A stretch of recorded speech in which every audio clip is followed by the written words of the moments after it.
Il fait un froid glacial, mais ce n'est pas grave, car aujourd'hui, nous avons une nouvelle voiture. Elle est juste là et c'est la plus belle voiture que nous ayons jamais eue sur la chaîne Drivetribe.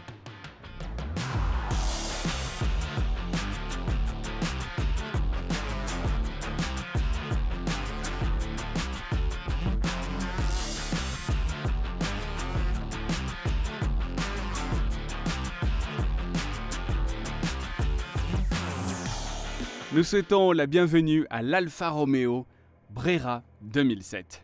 Jeremy Clarkson a qualifié l'une d'entre elles de voiture de... Et j'ai acheté celle-ci en bleu Misano pour 1700 livres, soit 2000 €. C'est peut-être l'une des plus belles voitures de tous les temps, c'est certainement la plus belle voiture à haillons de tous les temps. Je sais qu'elle a été présentée dans des coupés à 2 portes, mais je la vois comme une voiture à haillons. Lorsque vous donnez un coupé à construire à un designer comme Giugiaro, il va faire preuve de folie dans le design.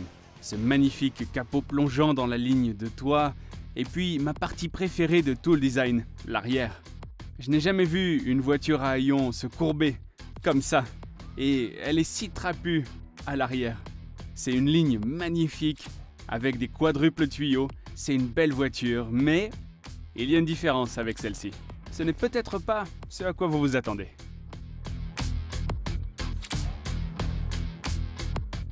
Tout le monde fait l'erreur d'opter pour le V6 parce qu'il voit 3.2 et pense qu'il s'agit du légendaire moteur Busso. Il s'agit bien d'un moteur Busso de 3 litres 2. Mais ce n'est pas le cas, c'est juste un GM merdique qui a probablement fini dans une Vauxhall. Ce qu'il vous faut, c'est le 5 cylindres turbo. Bon, je sais ce que vous pensez, je ne savais pas que l'Alfa Romeo Brera était équipée d'un moteur turbo 5 cylindres. Mais celle-ci en a un. Mais il y a un hic. Il s'agit d'un moteur diesel, il s'agit du JT-DM 20 valves. Mais un moteur diesel signifie qu'il est plus facile à régler. Et si vous le faites tourner et que vous le dotez du bon système d'échappement, il peut sonner comme une Audi Quattro. Première modification, débarrassons-nous de ce chiffon. Jérémy a dit que si vous avez un moteur diesel dans une voiture qui ressemble à ça, vous êtes le genre de personne qui pense que la Joconde devrait avoir une moustache. Pour être honnête, je ne pense pas que la Joconde soit si belle que ça. Je la trouve pas si jolie que ça, elle a l'air un peu grincheuse. C'est plutôt Mona Loser, n'est-ce pas?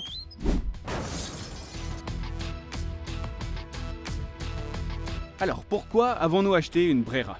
Eh bien, malheureusement, les journalistes de l'époque ont critiqué cette voiture disant qu'elle était super décevante à conduire par rapport à son apparence. Mais je veux changer cela. Je veux modifier l'Alfa Romeo Brera pour qu'elle devienne la voiture de conduite qu'elle aurait toujours dû être. Transformons ainsi la voiture à haillons préférée de Jérémy en quelque chose de grandiose. L'objectif d'aujourd'hui est de confier cette voiture à un expert, de la remettre en état et d'essayer de lui faire passer le contrôle technique. Une Alfa Romeo à 2000 € peut-elle être si mauvaise? Nous n'avons évidemment pas pu conduire notre nouvelle Alfa en raison de l'absence de contrôle technique. Nous avons donc fait appel à notre ami Lewis de Bigfoot Transportation qui nous l'a apporté. Allez le voir sur Instagram, nous sommes sûrs que notre Brera est la plus belle voiture qu'il ait jamais transportée. Vous reconnaissez probablement cet homme ici, mais il est propriétaire de cet endroit Auto Sportivo Bedford et vous avez une chaîne YouTube. Donc oui. Le fait que vous vous moquez des voitures italiennes sur Internet... Oui, c'est vrai, c'est pénible. Et bizarrement, l'endroit où vous vous trouvez est en train de devenir une sorte de plaque tournante pour les Brera sur Internet, parce que Taylor Etherington de la chaîne Auto Alex a fait démolir sa voiture rouge. Oui. Était-elle plus mal en point que la nôtre? C'était grave. Vraiment? Est-ce qu'elle était pire par rapport à la nôtre? Je ne dirais pas pire, mais elle est bien meilleure. Si on compare les capots? Est-ce que quelqu'un a passé ça avec un patin de ponçage? Je l'ai acheté à un gars qui allait... C'était un projet pour lui. Ok. Il allait la repeindre, mais il est devenu un peu trop vieux et n'a pas eu le temps. Nous avons donc repris ce projet Brera. Et puis vous vous êtes dit, vous savez quoi? Envoyons-la ici. Je connais ce type. Et vous me punissez avec ça. Vous êtes ce type. Ouais, alors, dites-moi, c'est ça. Alfa Romeo Brera? Ouais. Horrible? Bonne? Je ne veux pas être cruel, mais... Ok. Vous pouvez être cruel. Mais je pense que vous avez payé trop cher pour ça. Vraiment? Oui. Combien vous pensez que je devrais payer pour ça? J'aurais donné 1300 livres. D'accord, c'est un peu trop cher. Mais les alphas sont très bonnes ou très mauvaises. Et celle-ci est probablement à la limite, je pense. Juste au milieu. D'accord. Que pensez-vous des Brera en tant que voiture? Dans un état décent, sont-elles bonnes? Je les aime bien. Leur style, surtout la ProDrive. Je pense que c'est élégant. Et que vous avez fait quelque chose de bien en optant pour le meilleur moteur. Eh bien, à vous de me le dire, j'ai donc opté pour le 5. J'aime les moteurs excentriques et j'ai vu un 5 cylindres diesel, mais je me suis dit que c'était vraiment cool. Mais elles ont un son agréable. Quand vous montez en régime, elles sonnent Oui. bien. C'est bien? J'ai eu ce moteur dans ma 159 Ti et j'ai fait une cartographie stage 1 dessus. Il est très coupleux. J'adore ce moteur. Le seul problème, c'est que la vanne EGR peut se dérégler et cela déclenchera un D'accord. voyant moteur. Mais j'ai eu le mien pendant des années et il ne m'a jamais posé de problème. C'était un bon moteur. Le moteur que je n'aime pas dans cette voiture, c'est celui qu'ont eu Taylor et Alex. Le V6? Oui, J'ai déjà expliqué les différences, mais le Stage 1 peut faire passer ce moteur devant le V6, je pense, à la fois en puissance et en couple. c'est vrai. Donc les deux statistiques seront donc plus élevées. De plus, il est un peu plus léger que le V6. Oui. Ce qui signifie qu'il sera probablement plus agréable à conduire. C'est vrai. D'accord? Mon objectif est donc d'en faire une véritable voiture de conduite car beaucoup de gens disent qu'elle n'est pas à la hauteur de son apparence. J'aimerais donc avoir votre avis sur Ok, les amortisseurs, ok. une mise au point. Oui. Ce n'est pas vraiment une question de performance, mais j'aimerais avoir un intérieur beige, mais j'aimerais bien avoir les sièges en cuir ou en alcantara style Delta intégral. Pour Ouais, perdre ça un serait peu de cool. poids. J'aimerais avoir de meilleures roues aussi. Il y a les roues Alfa Romeo, je crois qu'elles sont sur les voitures ProDrive. Oui, J'aimerais les acheter parce que je ne suis pas très sûr de celles que j'ai. Acheter de bons pneus. oui. Y a-t-il autre chose que nous devrions envisager ou n'y a-t-il pas grand-chose que nous puissions faire pour cette voiture? Phase 1, pour la performance. Oui. Je pense que c'est suffisant si vous pouvez régler la maniabilité. Si vous avez des amortisseurs baissés et de meilleures jantes en alliage, ça lui donnera aussi une belle posture, parce que je pense Oui. que c'est une forme sexy. Je ne pense pas qu'elle ait besoin d'être beaucoup plus basse parce que elle est déjà bien basse. Oui, Mais je pense qu'il suffit d'1 centimètre de moins pour qu'elle soit vraiment bien campée. avec ses Oui. roues, elle sera magnifique. D'accord? Je pense que ça suffira pour stage 1. Et puis, cette couleur, bleu Oui. Misano, évidemment, elle a l'air assez décolorée maintenant et il y a clairement quelqu'un qui a commencé à la peindre à la bombe de peinture. Mais nous avons un carrossier qui peut arranger ça et je pense que ce sera une très belle voiture quand nous aurons terminé. Oui. Il manque quelque chose à l'avant, n'est-ce pas? Il devrait y avoir quelque chose ici. Et ici, Ah oui, il y a des lattes ici. c'est ça. Vous les avez ici, Ok. mais j'en ai vu une dans la voiture. L'autre, Ouais, d'accord. l'autre doit être là. Si ce n'est pas le cas, on en commandera un sur eBay ou un autre et on le mettra là. Bon, je sais que vous avez hâte de monter sur la rampe pour voir son état lamentable, mais je veux faire le test. Je veux voir si cette voiture à 2000 € peut passer le contrôle technique. Quel est votre pari? En ne sachant rien de ce qui se passe en dessous. Je ne sais rien Qu'en de pensez-vous? l'intérieur. Ai-je raison de dire que les sous-cadres... Oui, il souffre. Elle souffre. Pourquoi? C'est juste la façon dont ils ont été construits, je suppose. Honnêtement, celle-ci, la 159, et la version Spider ont les mêmes cadres auxiliaires et ils se corrodent avec le temps. Ça sent un peu mauvais. Je Hmm, connais c'est ce qu'on l'odeur dit. du diesel, mais celle-ci sent assez mauvais. Ça pourrait D'accord. être un blocage quelque part? Oui.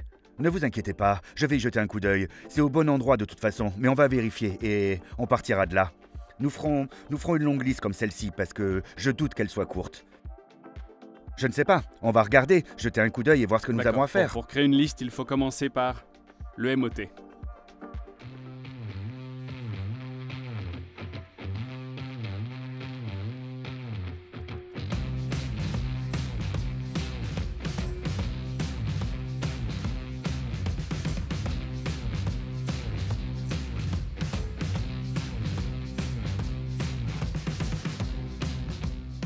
Le bon, la brute et le truand? Je sais. La voiture a échoué sur 6 points, je ne sais pas si j'en suis heureux ou triste, mais passons-les en revue.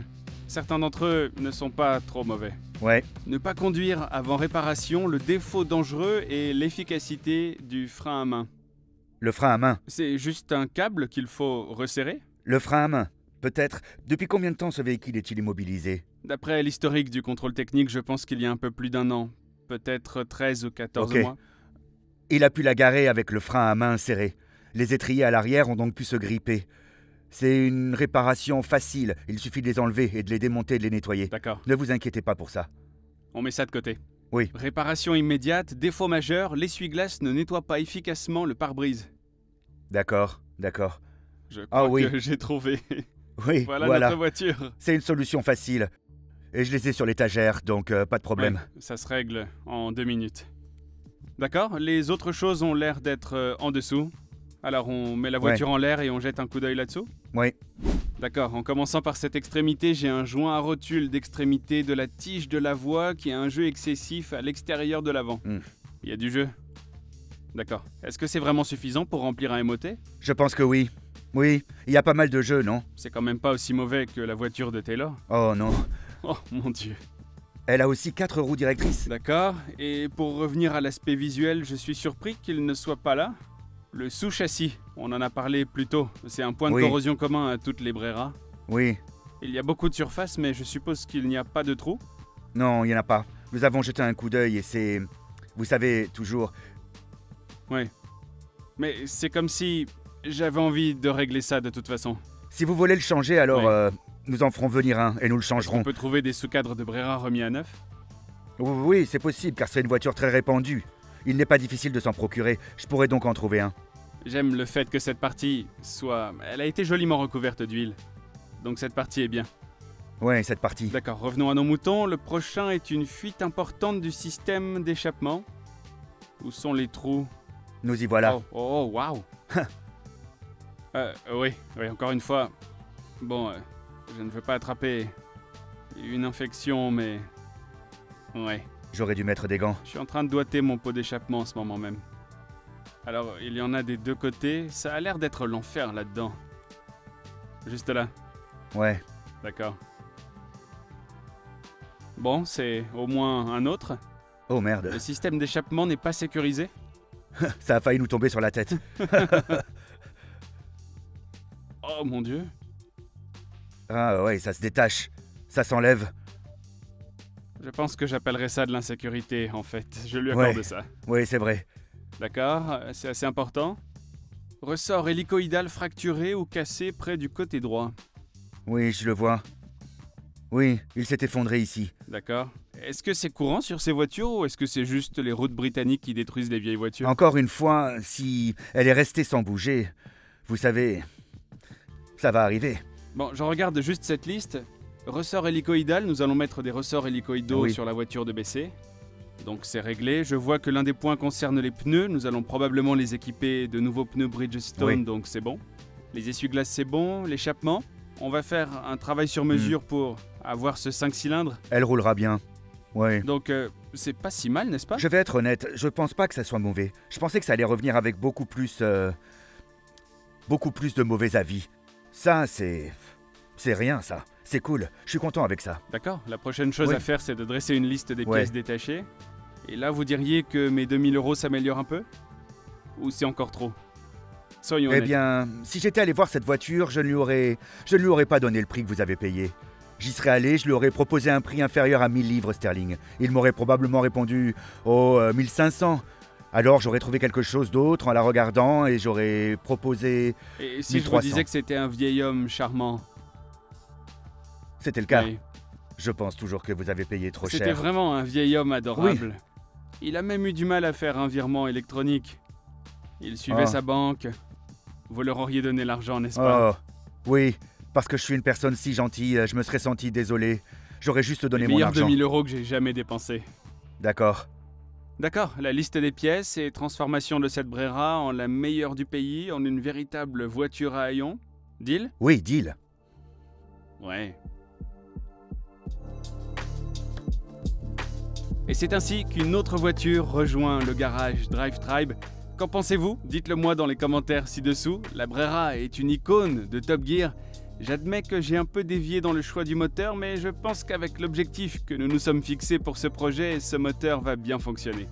Nous avons décidé de baptiser ce projet... Il va falloir que l'éditeur censure ce mot à cause des mots-clés sur YouTube, mais je pense qu'il convient parfaitement à une voiture qui a l'air aussi étonnante, et bien sûr la citation de Jérémy. Si vous avez aimé cette vidéo, laissez un like, c'était Mike, et n'oubliez pas de vous abonner à Drive Tribe. Que le projet commence!